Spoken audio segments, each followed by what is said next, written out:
When you get your Ronin 4D, it's going to come in this nice case, right?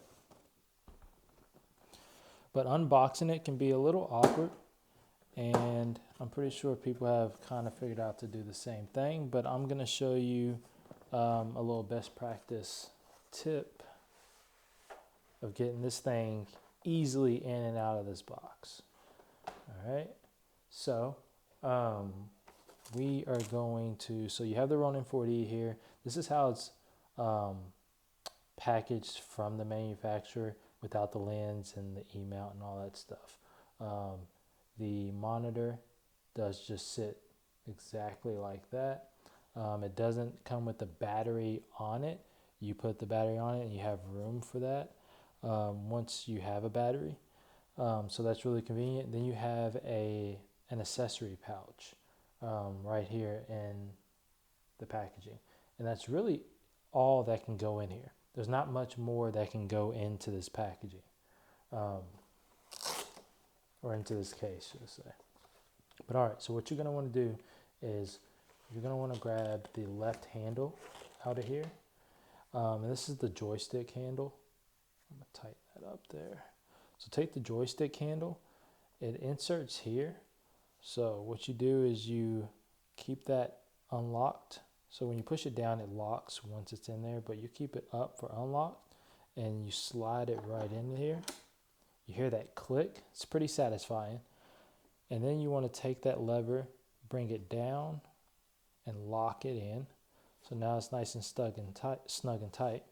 And then all you have to do really is grab it by this handle and you now are in full control of the Ronin 4D, bringing it out of there.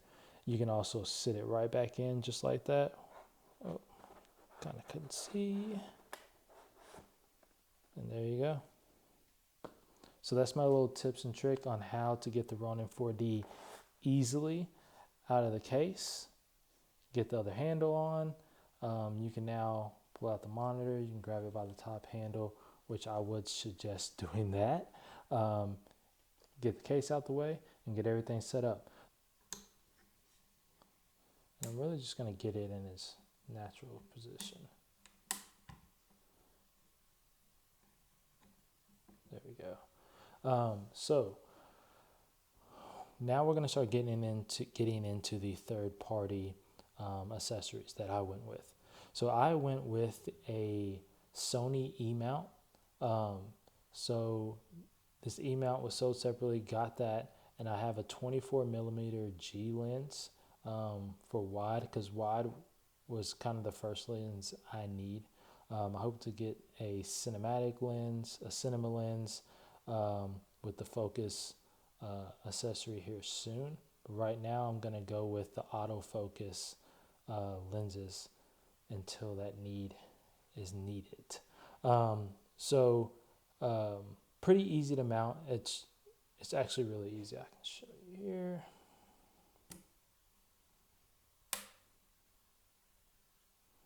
So it doesn't lock upward. Okay. So you have just regular lock pins. If you're familiar with Z-Cam, it's pretty much the same way. It's the twist to lock. I don't know if that's called the active lock or whatnot, but you kind of just, you sit the mount in there, you turn it, locks. Same thing with the lens. You put the lens on there and you turn it and it locks down. So it's no putting the lens on and then turning the lens to a click.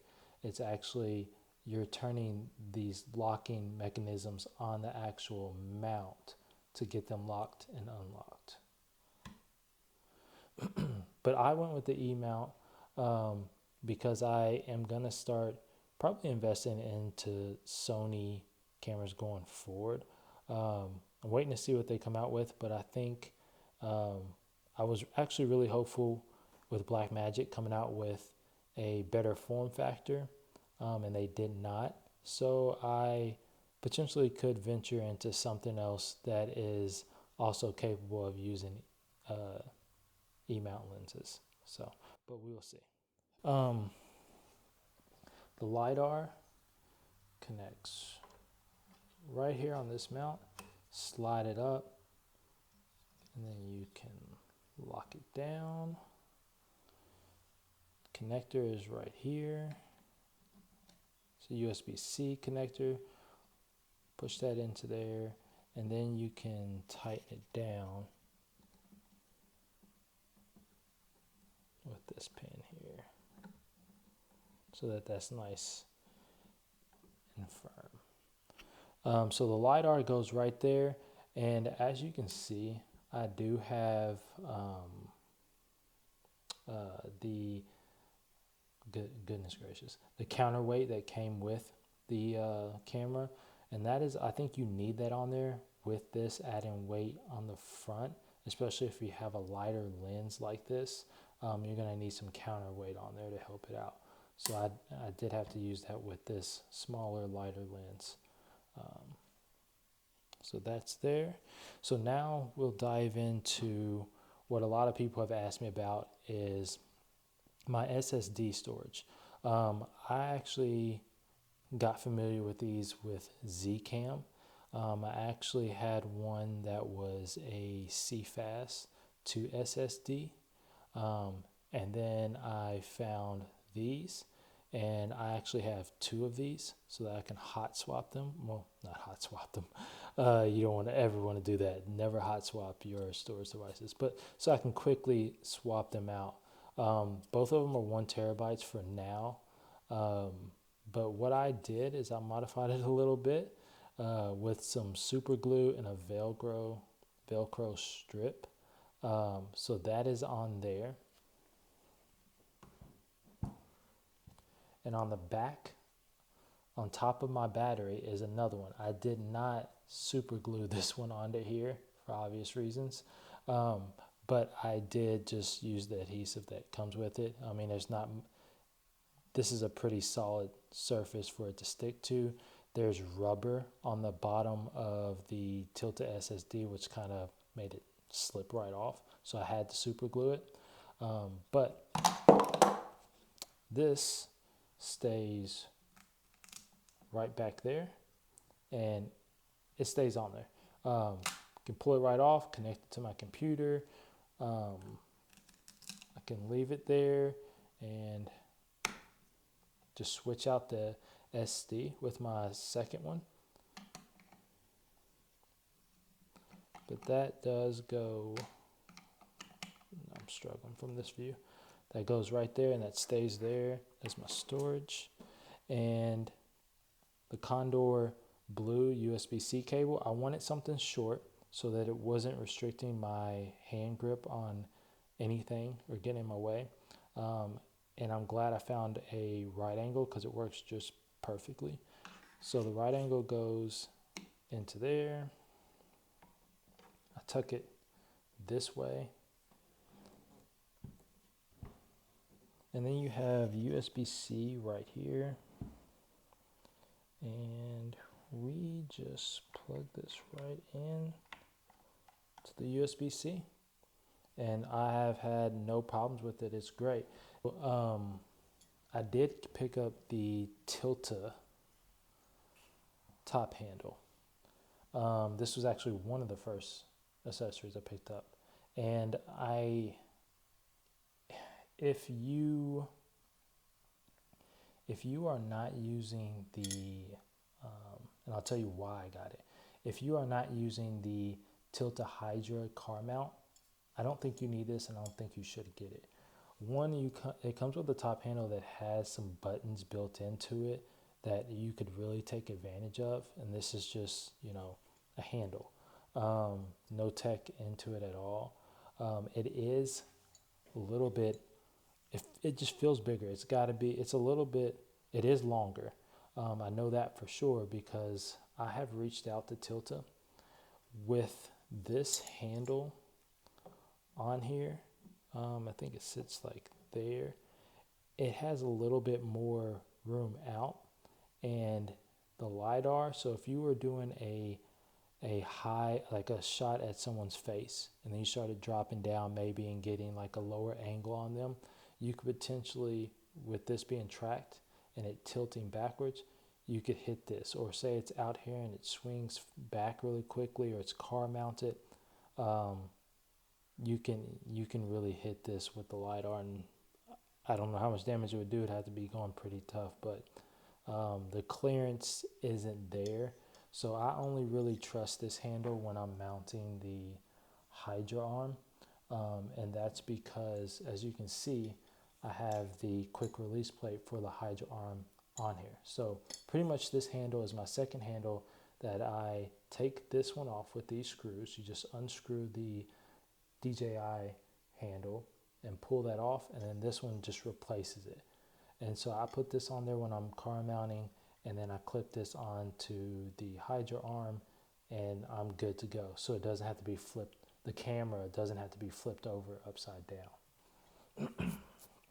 So this is a must-have handle if you're doing car mount for that obvious reason. It does have all of these mounts here. Now, if you have the accessories for that, that can make a lot of sense for you to have it. But I took a different approach. I want this to be my always on handle. For one, this doesn't fit in the case. This does. So you would have to take this off, put this on, or whatever you do with the standard case that it comes with. So it's just not, it's not convenient for me to keep this on there with everything I'm trying to do. And plus, with this coming out even farther, once again, my audio receiver would stick out even farther. So it's good for one thing for me right now.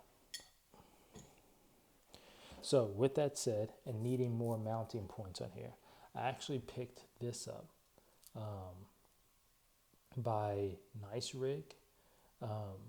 And what it is, it has like 3 code shoes built in, and it has an Arri mounting point on the bottom. So put it this way, actually.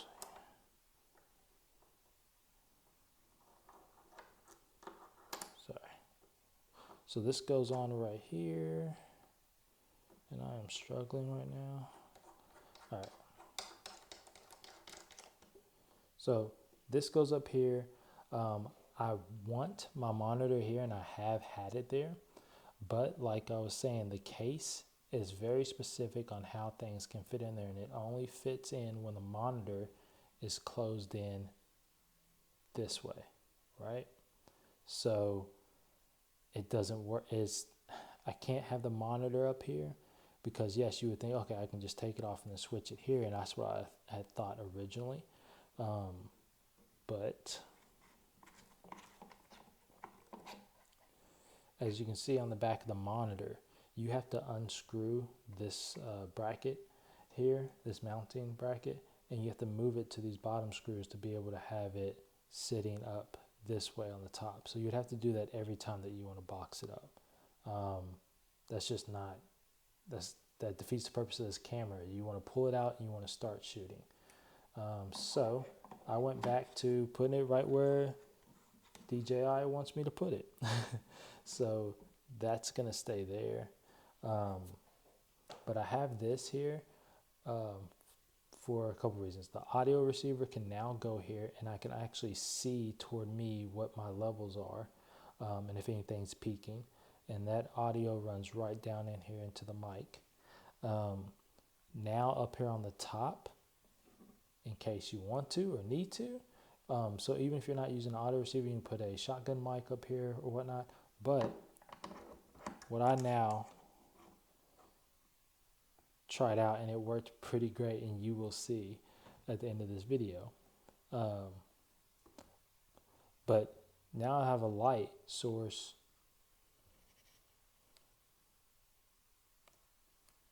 coming out right toward the direction of my subject, and or if I want to flip this around, and now I'm filming myself, and now I have a light source coming right at me. Well, thanks for checking out my rig build and just a little bit of discussion about the third-party accessories I'm using, how they work for me.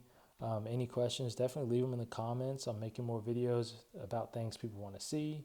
I probably will make a lot more about the Ronin 4D and the Tilta car mount. So that'll be coming. But yeah, hit the subscribe button and notifications so you can get more. Peace.